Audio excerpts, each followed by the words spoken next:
Midnight, let's just clarify, there were two different deadlines. One was tonight at midnight where he had to tell Cleveland whether or not he was going to stay in the current contract for next year, but CNBC has learned that he has decided not to do that deal and he's going to enter free agency. So that means he's got another deadline now, and that deadline is the beginning, starting midnight Sunday night into Monday.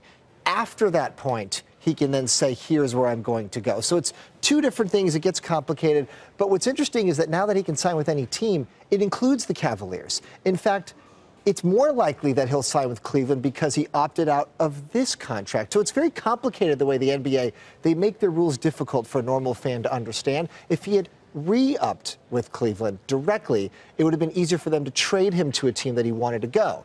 But basically what this means is he's not going to get traded. He will just sign directly with the team where he actually wants to stay. What's the financial impact for him if he does one versus the other?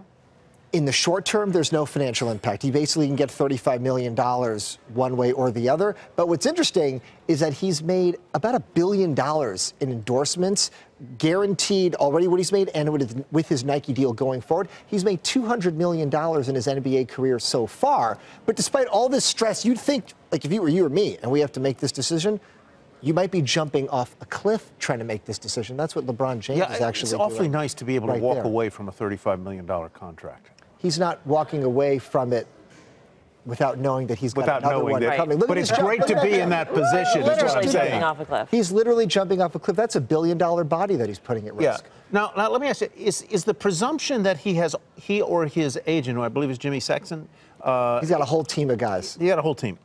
That they have already done whatever deal is going to be done?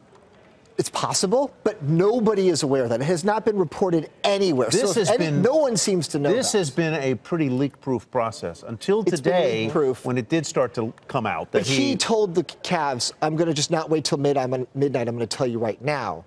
But he is staying in Anguilla. That's where that jump was into the cliff, and he's got his little decision cave. It's like the man cave, but they're all huddling around there, jumping off of cliffs and making their decision. Presumably we'll know Monday morning or Tuesday what that decision is. It's a $7 billion league. He controls the fate of a $7 billion league. Do we assume also that he is talking to other players if he has another destination in mind, that he's talking to other players to say, come along, if you go there, I go there. Can we all go to L.A. together? Let's all go to L.A. Let's all go to wherever. It's like Power Lunch. You can't do this show by yourself. We huddle. You gotta have a team. We huddle. We collude. Super team. This is the super team.